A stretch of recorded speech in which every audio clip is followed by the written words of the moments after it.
जगातील सगळ्यात यशस्वी गुंतवणूकदार वॉरन बफे असं सांगतात की जोपर्यंत तुम्ही फायनान्शियल स्टेटमेंट्स वाचायला आणि समजून घ्यायला शिकत नाही तोपर्यंत तुम्ही स्वतःहून स्टॉक सिलेक्ट नाही केले पाहिजे. तुम्हाला जर लॉंग टर्म इन्व्हेस्टर बनायचं असेल तर तुम्हाला स्टॉकचे फंडामेंटल अनालिसिस करता आलंच पाहिजे. फंडामेंटल अनालिसिसमध्ये दोन फॅक्टर्स येतात. पहिला म्हणजे क्वालिटेटिव्ह अनालिसिस, यामध्ये कंपनीचा मॅनेजमेंट, कॉर्पोरेट गव्हर्नन्स यासारख्या गोष्टींचं अनालिसिस केलं जातं. तर दुसरा फॅक्टर म्हणजे क्वांटिटेटिव्ह अनालिसिस, यामध्ये कंपनीचं प्रॉफिट, लॉस, कॅश फ्लो यांच्यासारख्या फायनान्शियल स्टेटमेंटचा अभ्यास केला जातो. क्वांटिटेटिव्ह अनालिसिस करायचं असेल तर तुम्हाला कंपनीचं बॅलन्स शीट वाचता आलंच पाहिजे. तुम्हाला वाटत असेल या सगळ्या गोष्टी कॉमर्स बॅकग्राऊंडमधील व्यक्तीच करू शकतात, परंतु असं नाही. हा व्हिडिओ जर तुम्ही शेवटपर्यंत पाहिला तर तुम्ही सुद्धा अगदी सहजपणे फायनान्शियल स्टेटमेंटचं अनालिसिस करू शकता. म्हणून हा व्हिडिओ शेवटपर्यंत नक्की बघा. त्यापूर्वी पैसा पाणीला सबस्क्राईब करून आत्ताच बेल आयकॉनवर क्लिक करा, म्हणजे तुम्हाला नवनवीन व्हिडिओच्या नोटिफिकेशन सगळ्यात आधी मिळत जातील. चला तर मग व्हिडिओला सुरुवात करूयात.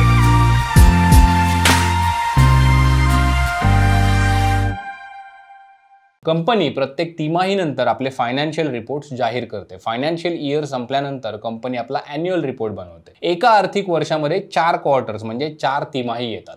प्रत्येक क्वार्टरमध्ये 3 महिने असतात. भारतामध्ये आर्थिक वर्ष 1 एप्रिलला सुरू होऊन 31 मार्चला संपते.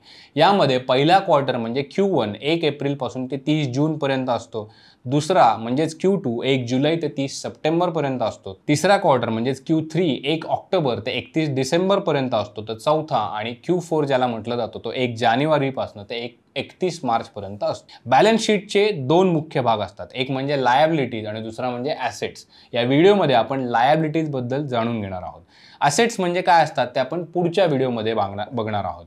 बॅलन्स शीट नंतर आपण profit and loss statement, cash flow statement आणि फायनान्शियल रेशोज हे सगळं काही पाहणार आहोत. त्यामुळं व्हिडिओचे दोन्ही भाग नक्की पहा. चला तर मग वन बाय वन सगळ्या गोष्टी शिकूया. कंपनीकडे जे काही आहे त्या सगळ्यांना कंपनीचे ॲसेट्स म्हटलं जातं. कंपनीला ज्या गोष्टी परत करायच्या आहेत, उदाहरणार्थ कर्ज, त्यांना लायबिलिटीज म्हटलं जातं. कंपनीची बिल्डिंग, ऑफिसेस हे कंपनीचे ॲसेट्स झाले.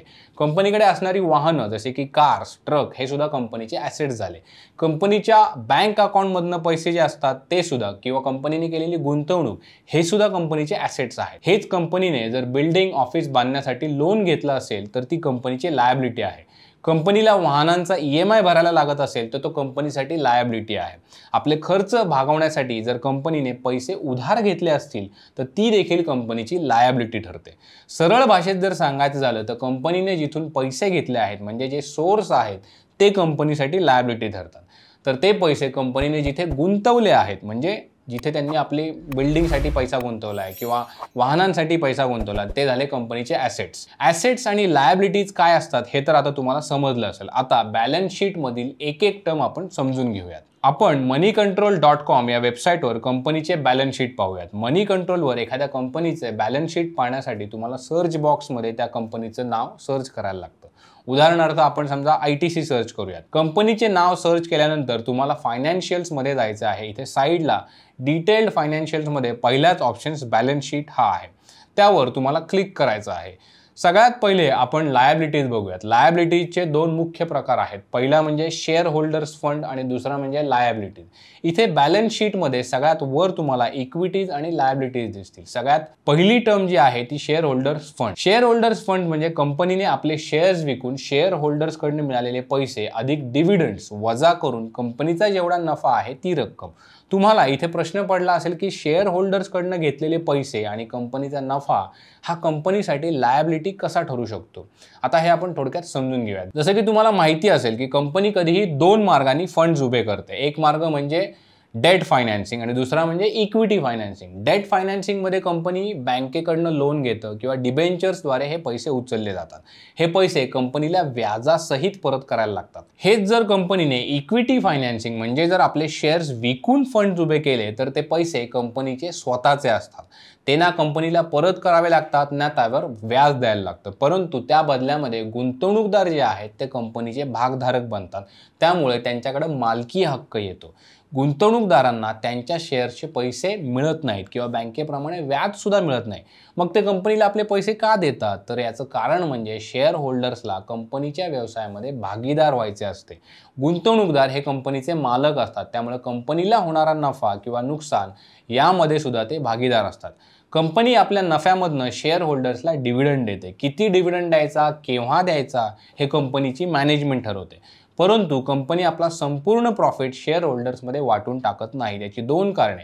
पहिले म्हणजे बहुतांश कंपन्या आपला प्रॉफिट जो आहे तो कंपनीमध्ये रिइन्व्हेस्ट करताना दिसतात, जेणेकरून कंपनीचा व्यवसाय आणखी वाढेल आणि भविष्यामध्ये गुंतवणूकदारांना त्याचा फायदा होईल. दुसरं कारण म्हणजे कंपनीचा संपूर्ण प्रॉफिट हा कॅशमध्येच असेल असं नाही. कंपनीला मोठा प्रॉफिट होऊन सुद्धा कंपनीकडे कॅश असेलच असं होत नाही.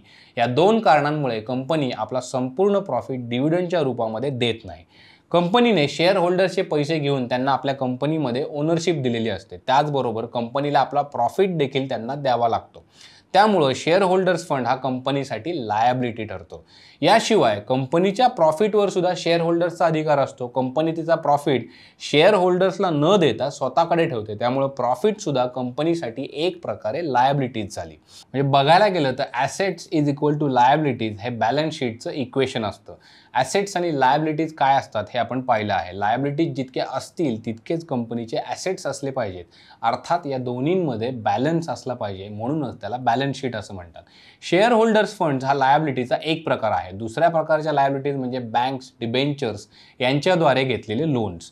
त्यांना एक्सटर्नल लायबिलिटीज असं म्हटलं. लायबिलिटीजचे हे दोन्ही प्रकार तर आपण पाहिले, तर आपल्याला assets is equal to share holders funds plus liabilities असे इक्वेशन मिळेल. म्हणजे कंपनीकडे असणारे ॲसेट्स एकतर शेअर होल्डर्स फंडमधनं विकत घेतलेले असतात किंवा एक्सटर्नल लायबिलिटीजमधनं विकत घेतलेले असतात. शेअर होल्डर्स फंडमध्ये पहिलं टायटल आहे इक्विटी शेअर कॅपिटल. समजा एखाद्या कंपनीने आपले 10 कोटी शेअर 100 रुपये प्रति शेअर याप्रमाणे इश्यू केले आहेत, तर कंपनीने शेअर होल्डर्सकडनं 100 गुणिले 10 म्हणजेच 1000 कोटी रुपये घेतले आहेत. तुम्हाला माहीतच असेल की कंपनीच्या शेअर्सची एक ठराविक फेस व्हॅल्यू असते. तिला नॉमिनल व्हॅल्यू किंवा पार व्हॅल्यू सुद्धा म्हणतात. कंपनी लिस्टिंगच्या वेळी आपल्या शेअरची फेस व्हॅल्यू ठरवते. फेस व्हॅल्यू ही फक्त एक अकाउंटिंग टर्म आहे. शेअर मार्केटच्या किमतीशी तिचा फारसा काही संबंध नसतो. सामान्यपणे शेअरची फेस व्हॅल्यू 1 रुपया, 2 रुपये, 5 रुपये, 10 रुपये यापैकी एक असते. इक्विटी शेअर कॅपिटलचा फॉर्म्युला आहे एकूण शेअर्स गुणिले फेस व्हॅल्यू. समजा आपण गृहीत धरलेल्या कंपनीची फेस व्हॅल्यू 10 आहे, तर इक्विटी शेअर्स कॅपिटल 10 गुणिले 10 म्हणजे 100 कोटी रुपये होईल. फेस व्हॅल्यू 10 रुपये आहे, परंतु कंपनीने आपला शेअर जो आहे तो 100 रुपयाला विकला आहे. वरचे 90 रुपये जे आहेत तो कंपनीने शेअरवर तुम्हाला चार्ज केलेला प्रीमियम आहे. म्हणजे एकूण शेअर प्रीमियमचा फॉर्म्युला होईल प्रीमियम गुणिले इश्यू केलेल्या शेअर्सची संख्या. इथे 90 गुणिले 10 बरोबर 900 कोटी रुपये एवढा कंपनीचा शेअर प्रीमियम होईल. शेअर प्रीमियममधनं मिळालेला पैसा रिझर्व्ज अँड सरप्लसमध्ये दाखवला जातो. रिझर्व्ज अँड सरप्लसमध्ये दोन गोष्टींचा समावेश असतो. एक म्हणजे आपण आत्ता पाहिलेला शेअर प्रीमियम, दुसरी म्हणजे कंपनीने शेअर होल्डर्सला डिव्हिडंड दिल्यानंतर राहिलेला प्रॉफिट. हा प्रॉफिट सुद्धा रिझर्व्ज अँड सरप्लसमध्येच जातो. कंपनीची रिझर्व्ज अँड सरप्लस ही सुद्धा एक महत्त्वाची आकडेवारी आहे. पुढील टायटल आहे लायबिलिटीज. दोन प्रकारच्या लायबिलिटीज असतात, नॉन करंट लायबिलिटीज आणि current liabilities. Non current liabilities या लॉंग टर्मसाठी म्हणजे 1 वर्षाहून अधिक काळासाठी असतात. नॉन करंट लायबिलिटीजमध्ये पहिले टायटल आहे long term borrowing. Long term बॉरोइंगमध्ये 1 वर्षापेक्षा अधिक काळासाठी उधार घेतलेले पैसे, उदाहरणार्थ बँकेकडून घेतलेलं 4 ते 5 वर्षासाठीचं लोन, डिबेंचर्समधनं उचललेले पैसे इत्यादी. नॉन करंट लायबिलिटीजमध्ये पुढील टायटल आहे ते डिफर्ड टॅक्स लायबिलिटीज. कंपनीनं सध्याच्या काळामध्ये किंवा भूतकाळामध्ये जो टॅक्स भरायचा चुकवलेला आहे, ज्याला डिफर्ड टॅक्स लायबिलिटीज असं म्हटलं जातं. म्हणजे हा टॅक्स जो आहे तो कंपनी भरणार आहे. तर त्यांनी चुकवला म्हणजे असं नाही किंवा भरणारच नाही, ते भरणार आहेत परंतु पुढील टर्ममध्ये भरणार आहेत, म्हणून त्याला डिफर्ड टॅक्स लायबिलिटी म्हणतात. पुढची टर्म आहे अदर लॉंग टर्म लायबिलिटीज. म्हणजे वर दिलेल्या दोन टायटल्समध्ये ज्या लॉंग टर्म लायबिलिटीचा समावेश नाही, जसे की security deposits, rent deposits, deferred credit, अशा गोष्टी अदर लॉंग टर्म लायबिलिटीजमध्ये येतात. नॉन करंट लायबिलिटीजमध्ये पुढील टायटल आहे ते लॉंग टर्म प्रोव्हिजन्स. अनेक वेळा कंपनीला माहिती असतं की भविष्यामध्ये काहीतरी अनपेक्षित खर्च येऊ शकतात, परंतु या खर्चाची रक्कम अचूकपणे आपल्याला वर्तवता येत नाही. अशा वेळी कंपन्या काय करतात की काही रक्कम अंदाजे खर्चासाठी ती अर्थातच लायबिलिटीजसाठी राखून ठेवली जाते. उदाहरणार्थ प्रॉडक्ट वॉरंटी किंवा ग्रॅच्युइटी यांच्यासाठी काही फंड्स कंपनीने राखून ठेवलेले असतात. कारण वॉरंटी आणि गॅरंटी पिरियडमध्ये किती प्रॉडक्ट्स परत येतील याचा अचूक अंदाज कंपनीकडे नसतो. त्यामुळं कंपनी यासाठी काही रक्कम बाजूला ठेवते. कंपनीने या फंड्सची तरतूद जर 1 वर्षापेक्षा अधिक काळासाठी केली असेल तर फंड्स लॉंग टर्म प्रोव्हिजन्समध्ये समाविष्ट असतात. अन्यथा ते शॉर्ट टर्म प्रोव्हिजन्समध्ये गणले जातात. लायबिलिटीजचा दुसरा प्रकार आहे तो करंट लायबिलिटीज. करंट लायबिलिटीज या अर्थात शॉर्ट टर्मसाठी म्हणजेच 1 वर्षाहून कमी काळासाठी असतात. करंट लायबिलिटीजमध्ये पहिले टायटल आहे short term borrowing. Short term बॉरोइंगमध्ये 1 वर्षापेक्षा कमी काळासाठी उधार घेतलेले पैसे जे असतात त्याचा समावेश होतो. पुढील टायटल आहे ट्रेड पेएबल्स. ट्रेड पेएबल्स म्हणजे अशा लायबिलिटी ज्यांचे बिल कंपनीकडे आहे परंतु ते अजून पे करायचं बाकी आहे. सामान्यपणे रॉ मटेरियलचे सप्लायर जे असतात ते कंपन्यांना क्रेडिटवर माल पुरवतात. म्हणजे रॉ मटेरियल विकल्यानंतर ते कंपनीला पेमेंटसाठी 30 ते 45 दिवसांचा कालावधी देतात. त्यामुळे कंपनीकडे बिल तर असतं परंतु ते पे झालेलं नसतं. म्हणून ट्रेड पेएबल्स ही कंपनीसाठी शॉर्ट टर्म लायबिलिटी असते. करंट लायबिलिटीजमध्ये पुढचं टायटल आहे other current liabilities. Short term borrowings, trade पेएबल्समध्ये ज्या लायबिलिटीज कव्हर होत नाहीत त्यांचा अदर करंट लायबिलिटीजमध्ये समावेश होतो.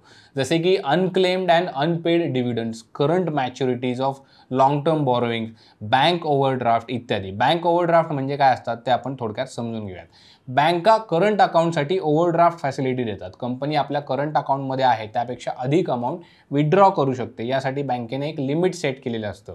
या जास्तीच्या अमाऊंटला ओव्हरड्राफ्ट असं म्हटलं जातं. समजा कंपनीचे करंट अकाउंटमध्ये 1 लाख रुपये आहेत आणि कंपनीने जर 1,10,000 रुपये विथड्रॉ केले तर 10,000 रुपये हे बँक ओव्हरड्राफ्ट समजले जातात आणि ही अमाऊंट जी आहे ती कंपनीच्या शॉर्ट टर्म लायबिलिटीजमध्ये गणली जाते. तर हा होता कंपनीच्या बॅलन्स शीटमधील लायबिलिटीजचा भाग. या व्हिडिओच्या पुढील भागामध्ये आपण ॲसेट्सची बाजू बघणार आहोत. आपल्याला माहीत आहे की कंपनीवर जास्त डेट असणं हे कंपनीसाठी धोक्याची गोष्ट असते. कंपनीवर किती डेट आहे ते चेक करण्यासाठी काही रेशो आहेत जसे की debt to equity ratio, debt burden ratio इत्यादी. पुढील भागामध्ये आपण हे रेशोज जे आहेत ते सुद्धा डिटेलमध्ये समजून घेणार आहोत. बॅलन्स शीटमध्ये काही नोट्स आणि शेड्यूल्स देखील असतात ज्यामध्ये सगळ्या ॲसेट्स आणि लायबिलिटीजच्या डिटेल्स असतात. उदाहरणार्थ जर कंपनीच्या लॉंग टर्म बॉरोविंग 100 कोटी इतक्या असतील तर त्या कोणाकडून घेतल्या, का घेतल्या या सर्व गोष्टींच्या डिटेल्स नोट्स अँड शेड्यूल्समध्ये असतात.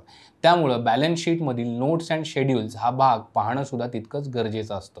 मनी कंट्रोल वेबसाईटवर तुम्हाला नोट्स आणि शेड्यूल्स पाहायला मिळणार नाहीत, मात्र कंपनीच्या ॲन्युअल रिपोर्टमध्ये ते सगळं काही दिलेलं असतं. Screener.in या वेबसाईटवर कंपनीचे ॲन्युअल रिपोर्ट उपलब्ध असतात. त्यामध्ये तुम्ही सगळ्या डिटेल्स ज्या आहेत त्या बघू शकता. या व्हिडिओमध्ये एक्सप्लेन केलेल्या टर्म्सबद्दल जर तुम्हाला काही प्रश्न असतील तर कमेंटमध्ये आम्हाला नक्की विचारा, जेणेकरून आपल्याला पुढील भागामध्ये ते सगळे जे काही प्रश्न आहेत ते कव्हर करता येतील. हा व्हिडिओ जर तुम्हाला आवडला असेल तर व्हिडिओला एक लाईक नक्की करा. तसेच पुढील व्हिडिओ लवकरात लवकर पाहायचा असेल तर आत्ताच चॅनेलला सबस्क्राईब करून ठेवा आणि बेल नोटिफिकेशन दाबा. आजच्या व्हिडिओमध्ये आपण इथेच थांबूयात. पाहत रहा पैसा पाणी.